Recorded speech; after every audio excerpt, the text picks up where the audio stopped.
Hola amigos parantos kumaha damango, selamat datang di Gayakin Movie. Dimana di video kali ini Mimin akan membawakan part 8 sekaligus ending dari serial Jujutsu Kaisen season yang pertama ini.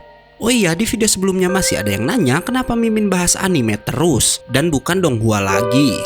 Buat yang belum tahu, Mimin udah buat satu channel lagi khusus untuk membahas alur-alur Donghua. Nama channelnya adalah Remis. Kalau mau nonton video-video di channel itu, linknya ada di deskripsi ya. Oke, seperti biasa sebelum mulai harap cek dulu kuota kalian. Kalau sekarat bisa numpang wifi tetangga. Bruh.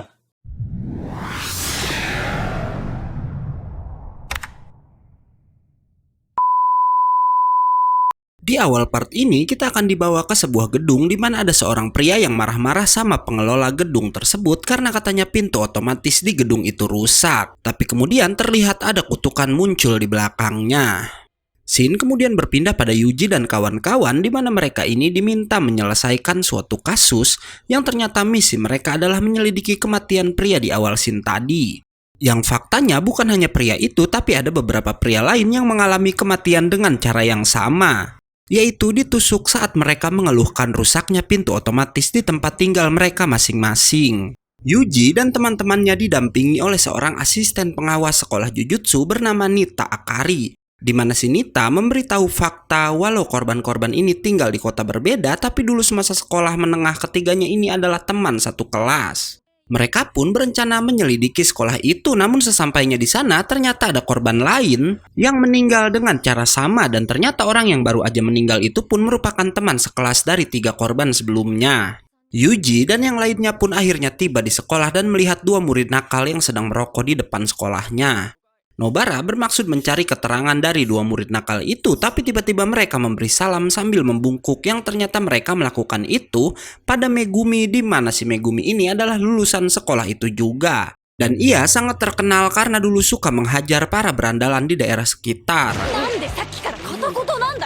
Tak lama lelaki tua yang adalah pegawai sekolah bernama Takeda menghampiri mereka. Seperti 2 berandalan tadi, si Takeda ini pun ternyata masih mengenali Megumi. Megumi pun langsung bertanya tentang kejanggalan pada kematian ke-4 orang yang adalah lulusan sekolah itu. Takeda bilang jika mereka itu adalah anak nakal. Tapi walau begitu mereka selama bersekolah hanya melakukan kenakalan remaja pada umumnya. Mendengar itu, 2 murid nakal pun berkata mungkin semua itu ada hubungannya dengan sebuah sungai yang ada di bawah jembatan Yasohachi. Karena menurut rumor dulu tempat itu terkenal angker dan para murid berandalan sering datang ke sana untuk melakukan uji nyali. Mendengar itu, Takeda pun teringat jika ke-4 mantan murid yang meninggal dulu pernah pergi ke bawah jembatan itu saat pelajaran sekolah. Dan karena ke-4-nya tak kunjung kembali, dilakukan pencarian dan mereka pun menemukan ke-4 murid itu nggak sadarkan diri di bawah jembatan. Tapi anehnya saat ditanyai, ke-4 murid itu nggak mengingat apapun.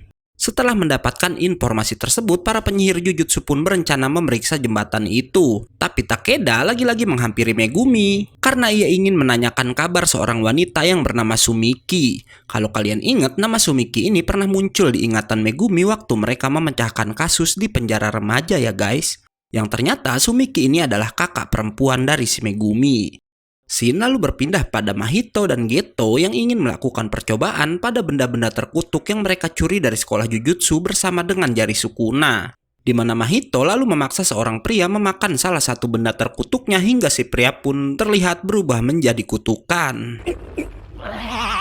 Kembali pada Yuji dan kawan-kawan di mana mereka langsung menyelidiki jembatan Yasohachi saat itu juga, walau setelah lama mencari mereka nggak berhasil menemukan bukti apapun. Mereka pun akhirnya beristirahat di depan sebuah minimarket hingga nggak lama salah satu anak berandal di sekolah tadi datang membawa kakak perempuannya, yang sekaligus adalah teman Megumi semasa sekolah dulu. Di mana setelah mendengar kabar jika Megumi sedang menyelidiki kematian para murid yang pernah datang ke jembatan Yasohachi, wanita ini pun berkata jika ia juga dulu pernah pergi ke jembatan itu. Mendengar itu, Nita pun bertanya apa akhir-akhir ini wanita itu mengalami kejadian yang aneh. Dan wanita itu menjawab jika belakangan ini ia merasakan keanehan pada pintu otomatis yang berada di toko milik keluarganya, di mana pintu itu selalu terbuka lebar saat wanita itu datang ke toko. Walau orang tuanya meyakinkan jika itu hanyalah sebuah kebetulan, tapi wanita ini yakin jika ada sesuatu keanehan pada pintu tersebut. Nobara pun bertanya dengan siapa dulu wanita itu pergi ke bawah jembatan, dan ia menjawab jika ia pergi bersama beberapa seniornya dan salah satu seniornya itu adalah Sumiki, kakak dari Megumi. Nita lalu mengantar dua kakak beradik itu pulang, sementara Megumi yang tahu jika kakaknya pernah pergi ke bawah jembatan lalu menelpon Ichiji untuk meminta penjagaan pada kakaknya itu. Namun Ichiji bilang yang tersisa sekarang hanyalah penyihir tingkat 2 aja. Dan faktanya status bahaya dari kasus yang sedang mereka pecahkan udah naik ke level, di mana Ichiji takut jika penyihir tingkat 2 nggak sanggup melawan kutukan yang berkaitan dengan kasus ini. Bahkan ia pun sampai meminta Megumi dan kawan-kawannya untuk segera mundur dari kasus tersebut.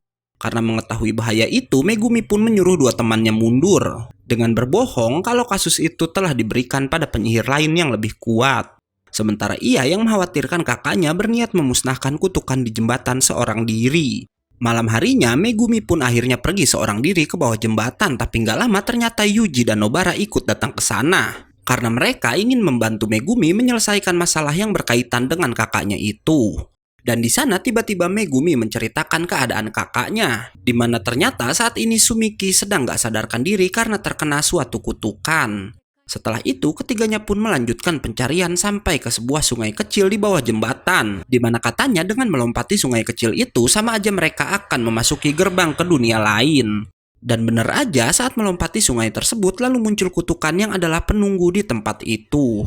Tapi tiba-tiba datang kutukan lain yang adalah kutukan yang dibuat Mahito tadi yang mengubah seorang pria dengan memaksanya memakan benda terkutuk. Yuji pun berkata ia akan melawan kutukan buatan Mahito itu. Sedangkan Megumi dan Nobara harus membasmi kutukan penunggu jembatan.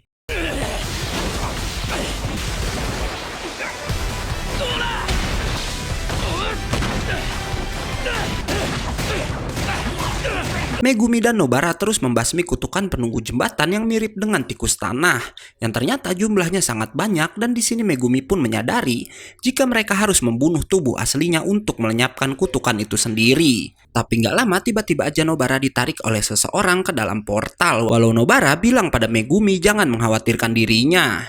Melihat itu, kutukan yang bertarung dengan Yuji pun akhirnya ikut masuk ke dalam portal tersebut.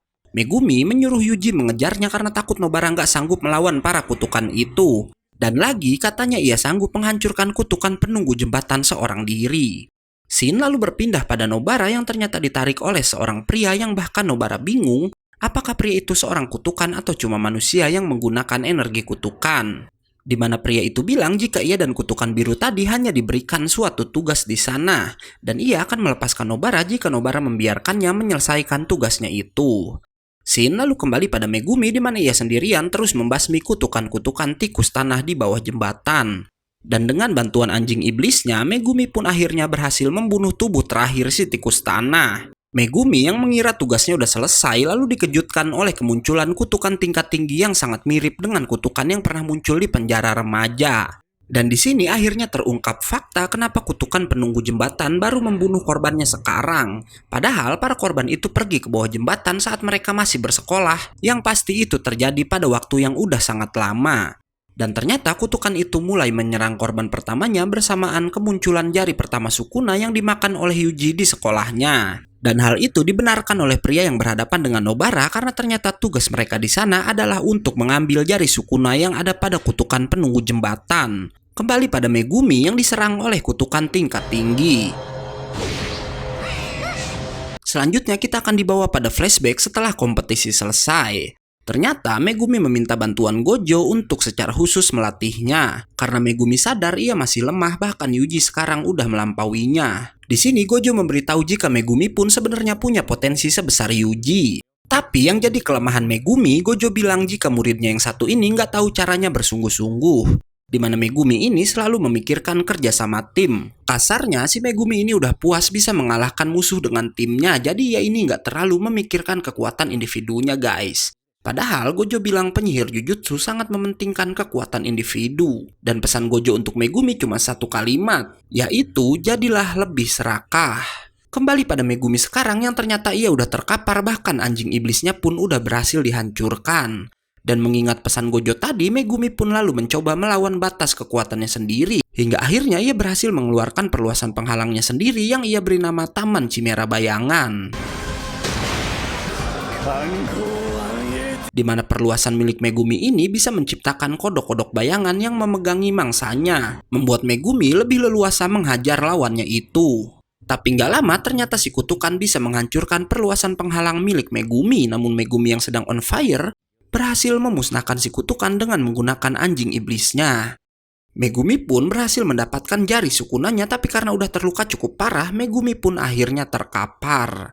Setelah itu, lagi-lagi kita kembali flashback ke masa lalu Megumi, di mana ia dan Sumiki ini ternyata adalah saudara tiri. Karena ayah Megumi menikahi ibu Sumiki yang saat itu mereka membawa masing-masing satu anak dari pernikahan sebelumnya. Saat di sekolah dasar, Megumi bertemu dengan Gojo untuk pertama kalinya, di mana si Gojo bilang kalau ayah Megumi itu berasal dari klan Zenin.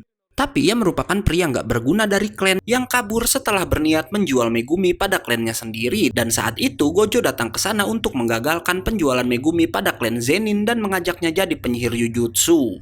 Tapi anehnya Gojo bilang ayah Megumi itu justru menyiapkan Megumi sebagai senjata untuk mengalahkan klan Zenin itu sendiri.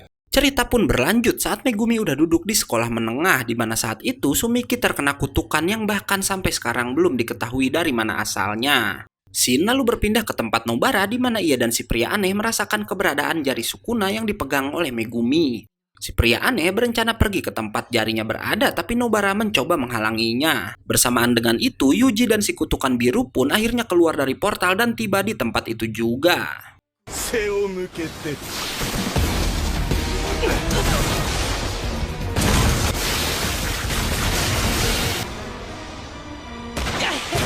Pertarungan pun terjadi. Yuji terkena darah dari si kutukan biru, sedangkan Nobara terkena darah si pria aneh yang ternyata keduanya bisa mengaktifkan teknik kutukan dari darah mereka.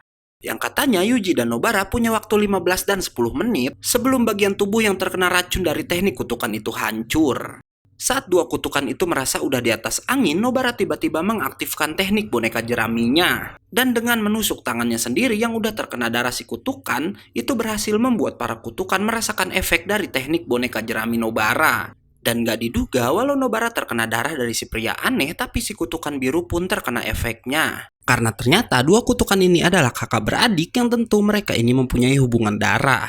Saat kedua kutukan lengah, Yuji pun mulai bergerak dan memukuli si kutukan biru habis-habisan. Karena ternyata wadah Sukuna si Raja Kutukan ini tubuhnya kebal terhadap racun yang harusnya membuat Yuji nggak bisa bergerak bebas. Hingga akhirnya Yuji dan Nobara pun bertukar tempat di mana Nobara akan menghabisi si kutukan biru yang udah sekarat dan Yuji akan melawan si pria aneh.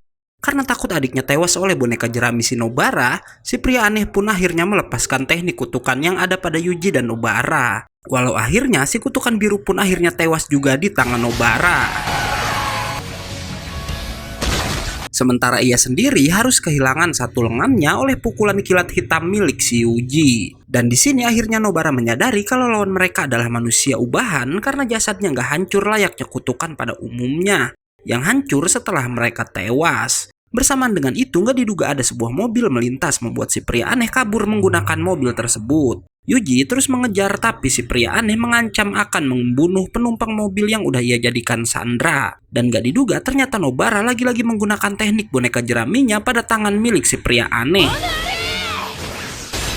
Hingga akhirnya si pria aneh pun terjatuh dari atas mobil. Dan kemudian Yuji pun menghabisi pria itu dengan tinjunya. Shin lalu berpindah ke tempat Mahito dan Geto di mana mereka sedang bersama seorang pria bernama Choso. Yang ternyata si Choso ini adalah kakak tertua dari dua kutukan tadi. Choso merasakan jika dua adiknya telah tewas dan mengira jika kutukan tingkat tinggi penunggu jembatanlah yang berhasil membunuh adiknya itu. Namun Geto lalu menerima laporan jika kedua adik Choso mati di tangan Yuji dan teman-temannya. Sementara itu Yuji dan Nobara pun akhirnya kembali ke tempat Megumi yang baru aja tersadar.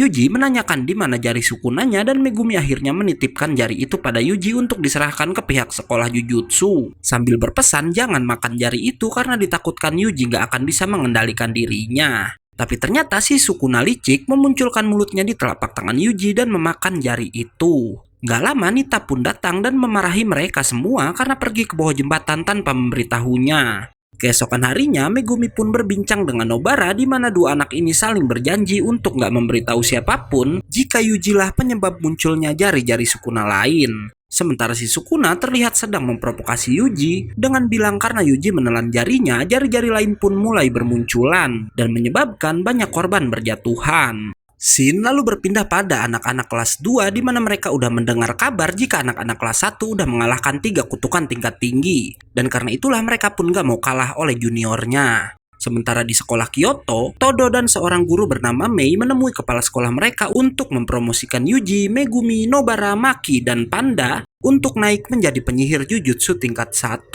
By the way, si penyihir kata-kata Inumaki nggak ikut dipromosiin ya guys, karena dia udah jadi penyihir tingkat 1 loh.